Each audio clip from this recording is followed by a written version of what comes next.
I want you to listen to the words of San Francisco radical Van Jones.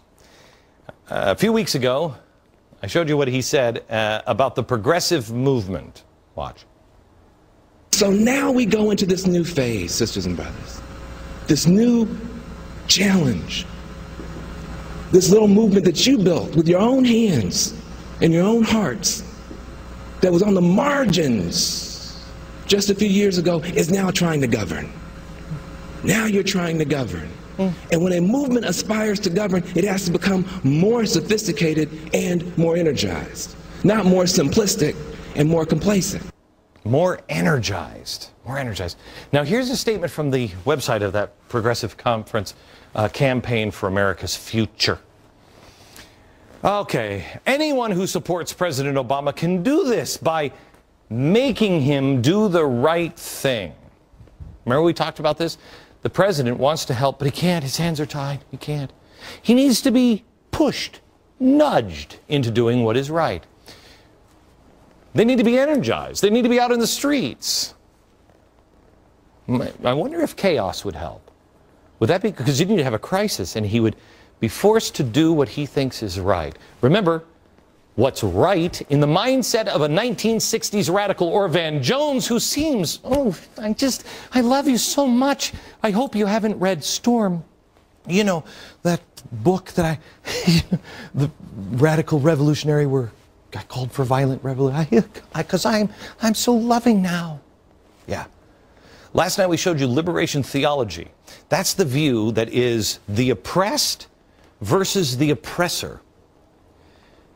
The only way to make it right is through the redistribution of wealth and collective salvation. Things have to be evened out. Give them the wealth, but it's not even about the wealth. It is destroy the system. And it's happening right now. It is the beginning right now of what I warned you about, I think about a month ago. Watch.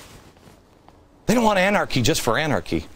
No, they don't mind it. They don't mind the violence. The more violent the revolutionaries become, the politicians will move farther and farther because you will beg them for it.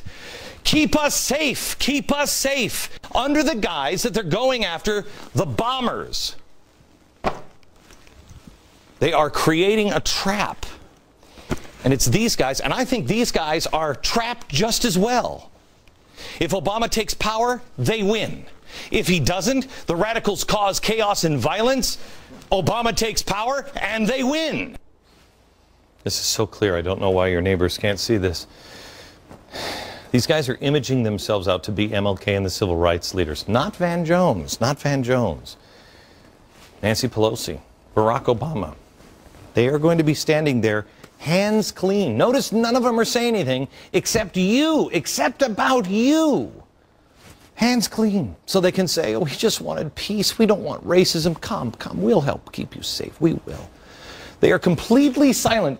This is an insult to these people. Look at their faces. They're frightened. Look at these people. They're mocking it. And this man is a civil rights hero. He should know better. They are pushing, poking, intimidation, persuasion of power. Intimidation, threats, calling you names. I hate to break it to Andy Stern and the other 1960s radical who feel the same way, but the Black Panthers did not complete the civil rights movement.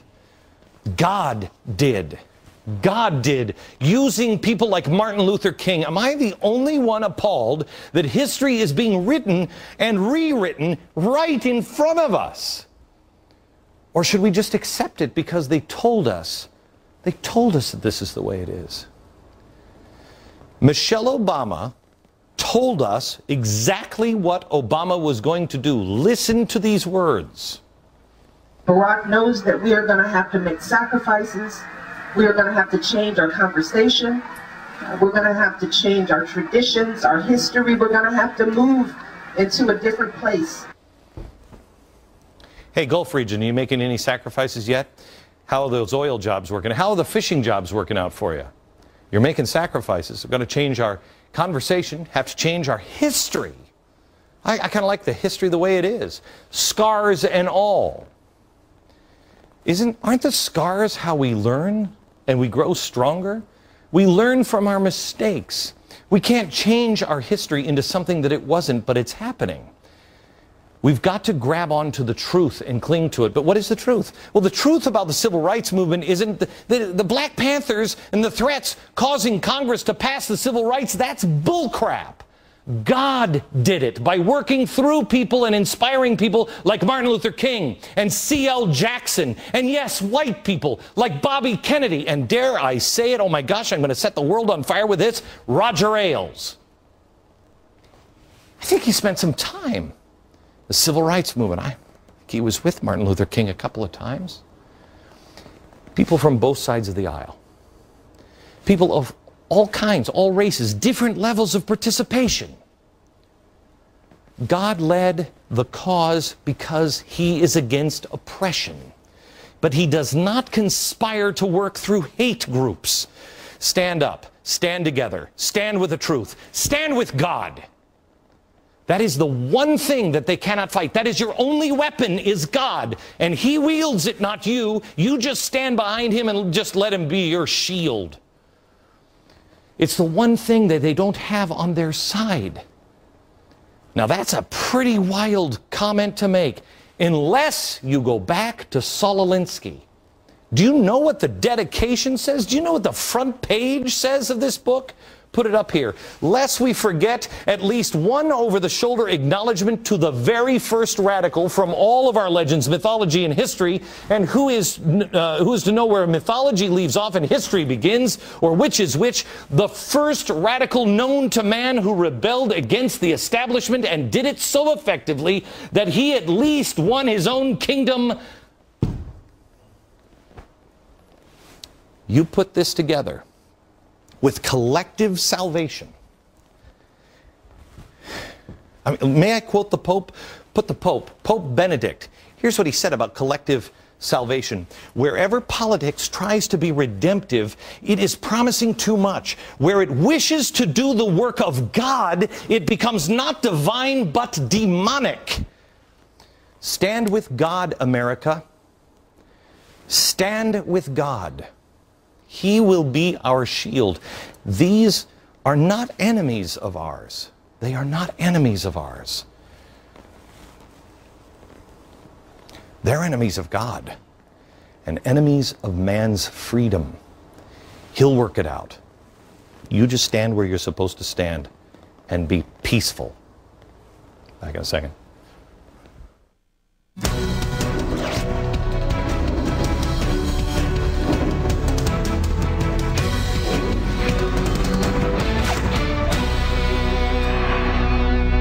America, I am kind of rehashing all of this because I'm setting something up for next week. And next week, you really have to watch, because I think I found their blueprint. And I'm going to, hopefully, next week, I'll be able to have it all ready for you and show it to you.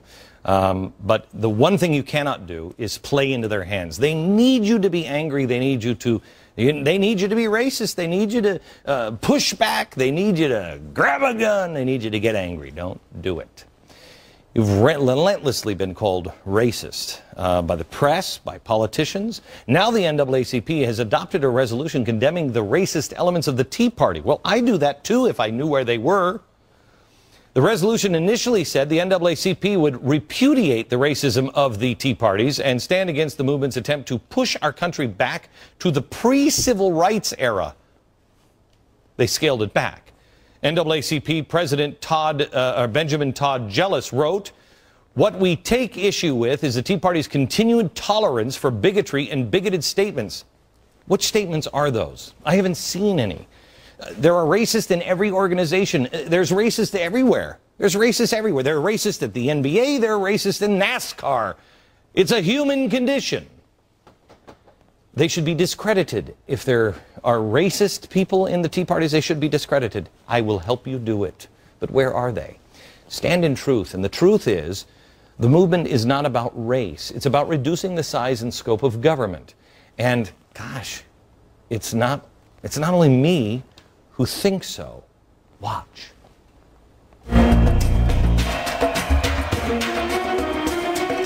The NAACP is nothing but a puppet. They're a puppet organization right now because they're pushing race politics, and it's wrong.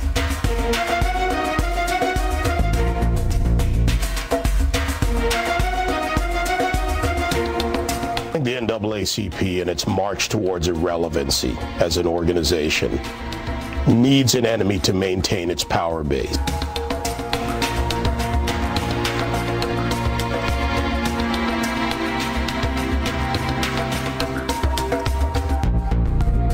The NAA finds itself not aligned with the Tea Parties as it should be and promoting the advancement of black people with individual thought of mind and following their own convictions, but sadly they find themselves aligned with this radical and fanatic new Black Panther Party, who is also coming out and on a mission to depict the Tea Party as racist.